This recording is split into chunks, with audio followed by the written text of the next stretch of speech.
eu farei a resenha de O Oceano no Fim do Caminho.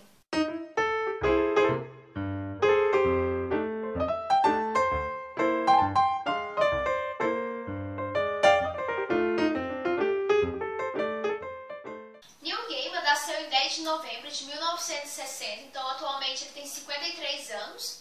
Nasceu na Inglaterra, mas hoje ele mora nos Estados Unidos com sua esposa. Assim como muitos autores, Gaiman iniciou sua carreira como jornalista e posteriormente passou a ser escritor. Hoje ele escreve desde romances a quadrinhos, é autor de grandes obras, como Consagrado Sandman, Coraline, que já tem uma adaptação para o cinema, Coisas Frágeis e O Livro do Cemitério, além de vários outros livros. Então, Gaiman ele é um autor bastante versátil, escreve tanto literatura infantil como literatura adulta. E O Oceano no Fim do Caminho é um livro adulto. Apesar disso, como nós iremos ver, é um livro que trata sobre a infância tanto do olhar de uma criança quanto do olhar de um adulto. O Oceano no Fim do Caminho ele traz uma literatura fantástica que no início, particularmente para mim, trouxe uma dúvida se era algo fantástico que realmente estava acontecendo naquela realidade que o personagem estava inserido ou se era fruto da imaginação.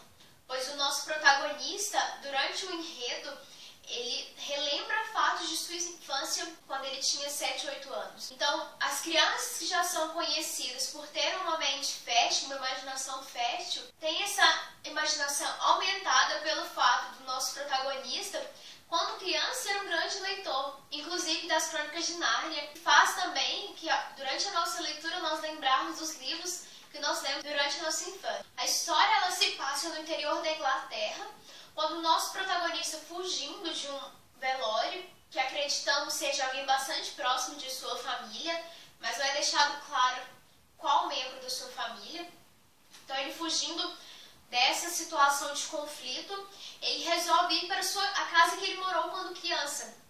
Só que quando ele chega lá, nós ficamos sabendo que essa casa não mais existe, foi demolida, aconteceu algo que ela não mais existe, mas ele decide seguir na estrada a qual sua casa está localizada.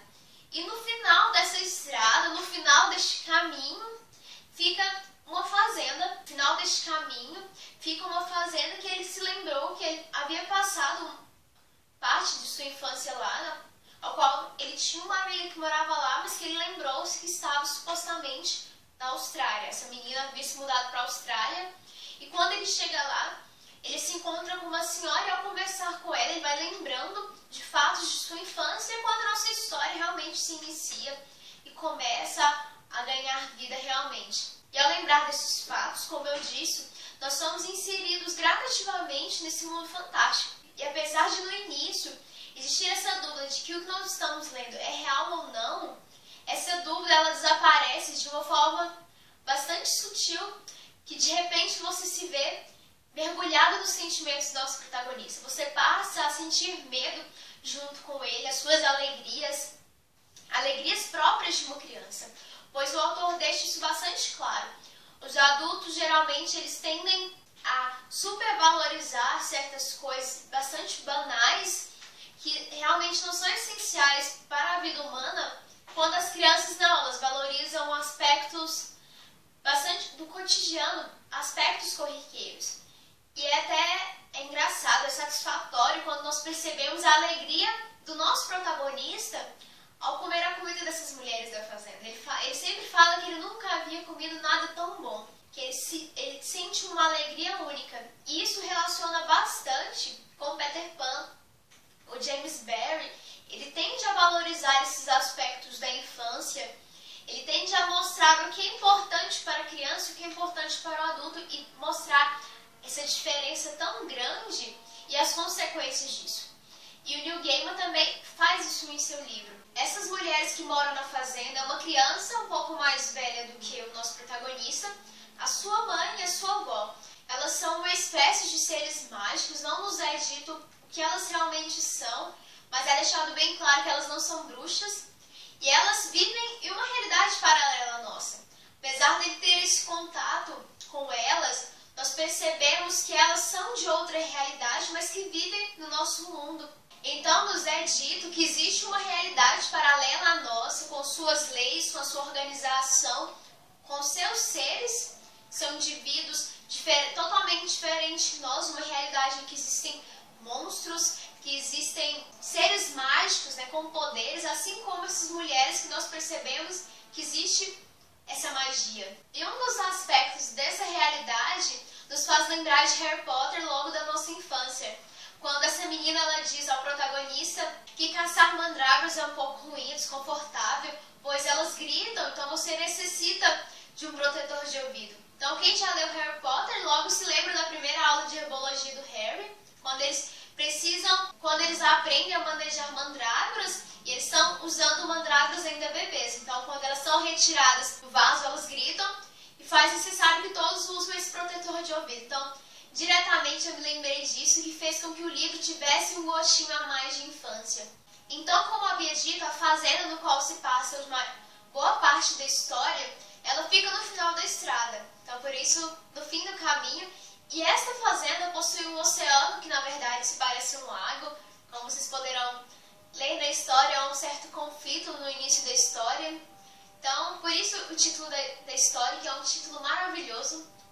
Eu sou bastante interessada em títulos, eu sempre busco saber se o título realmente tem uma conexão com a história, pois certos títulos não são muito bons, mas este é perfeito, como vocês poderão ver. Então este oceano terá um papel preponderante na história, e assim como muitos acontecimentos, indivíduos na história, o oceano é mágico, ele está inserido nessa realidade fantástica da história, e a história é tão apaixonante que você acaba se ligando até mesmo a este oceano, imaginando, tentando sentir o que o nosso personagem sente, então, que a história faz isso com você. Algo que é bastante trabalhado pelo game é a questão do medo. As crianças geralmente elas possuem medo de coisas que muitas vezes os adultos não têm, como por exemplo do escuro, do bicho-papão. Então elas possuem vários mitos em sua vida.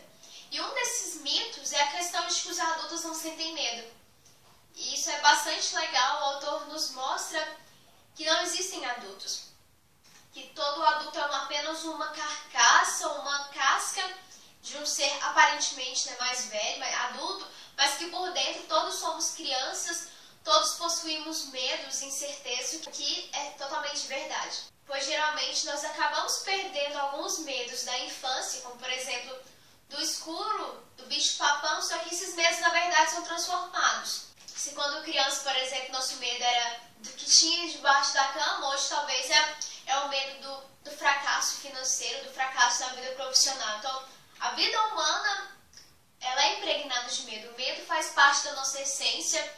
Então, o game nos mostra isso. E ele trata bastante a questão do medo através de um monstro. A Úrsula, que nos é dito que ela não é tão monstro assim, é apenas uma criatura também carregada de medo e de incerteza. E o nosso protagonista, ele morre de medo dela e você acaba sentindo medo junto com ele. Certas coisas que ela faz, você fica tenso sem saber o resultado daquilo tudo. Principalmente porque é sobre a perspectiva do nosso protagonista quando ele tinha 7 anos de idade. Então, certas cenas que ele não compreendia naquela idade, por exemplo, algumas cenas que envolvem uma certa sexualidade, nada nem de longe intenso, mas que para uma criança ele não entendia, mas que o nosso protagonista, ao relembrar aquilo, ele já faz uma análise do que ele havia visto naquela época. Então nos é mostrada a ingenuidade da criança, a sua pureza, certas cenas, certos acontecimentos que geralmente eles não entendem, que às vezes não tem a malícia de questionar, mas que o nosso protagonista depois de adulto passa a questionar. O Oceano no Fim do Caminho é o primeiro livro que eu li do Neil Gaiman e eu me apaixonei. O livro é muito, muito bom, foi uma leitura que me tocou bastante, como poucos livros já fizeram ao longo de toda a minha vida. É um livro que se tornou bastante especial. Ele é bom como poucos livros são, ele traz uma mensagem maravilhosa, possui vários aspectos que você pode analisar, não somente esses, é claro. Então eu aconselho muito, eu gostei muito do livro. Eu não conheço ninguém que tenha lido que não tenha se apaixonado pela história, que não tenha se emocionado, que não tenha sentido saudade de alguns aspectos da sua infância, uma certa nostalgia, se emocionado com o desfecho. O livro é fenomenal, é fantástico, eu não tenho palavras para descrever este livro, ele é muito bom.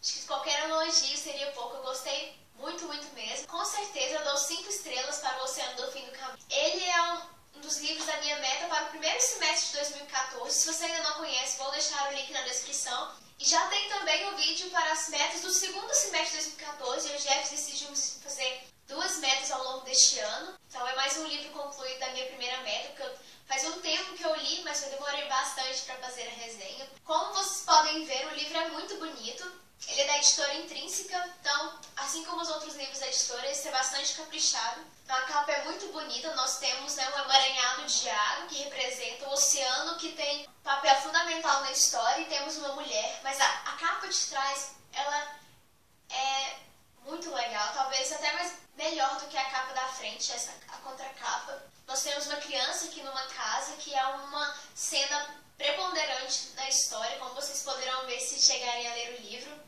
Então o livro é muito belo. O Jefferson também já leu este livro e ele fez a resenha escrita que está publicada no Cine Eterno. Para aqueles que não sabem, o canal Romeu e Julieta é um canal literário do Cine Eterno, que é um site do qual participamos, que além de tratar do cinema, aborda outras artes, inclusive a literatura. Então não deixe de conferir. Vou deixar também o link na descrição desta resenha. E também vocês podem conhecer o site Cine Eterno se ainda não conhecem. Então, se você gostou da minha resenha, não se esqueça de curtir, compartilhar e favoritar. Então, não se esqueça de comentar, dizer o que você achou, o que não gostou, o que acha que deseja melhorar. Sua opinião é sempre bem-vinda para a gente. E se ainda não é inscrito no canal, se inscreva. E obrigada e até mais.